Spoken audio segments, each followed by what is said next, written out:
2011 World Series of Poker Circuit Western Regional champion Ali Eslami may have just won a big $10,000 no-limit hold'em tournament, but he's probably best known for his prowess as a high-stakes limit hold'em cash game player.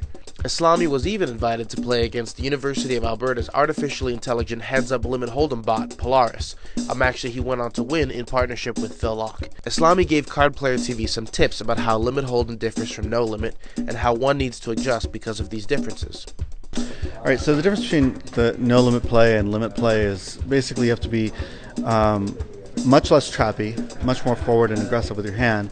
You also have to be prepared to call with a lot of hands that you would definitely lay down in no limit that you consider would be no good, or hands that you would check because you're concerned or because you wanted to induce a bluff.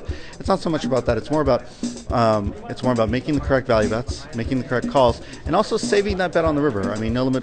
One of the tendencies that I see with no limit hold'em players is they get to the river and it's one bet to them, and they're like, "Well, look at the pot size. If this was no limit, I just wouldn't even think about this hand. I certainly would call with anything that I have just in case."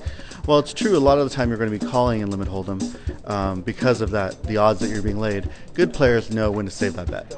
Because it's harder to win one huge pot in a cooler situation, or by your opponent making a big mistake, limit hold'em is more about maximizing small advantages consistently. It comes down to getting the one bet and saving the one bet, since you can't get the whole stack in one shot. And also kind of controlling the game as far as like how many players end up in the hand. That's another big thing.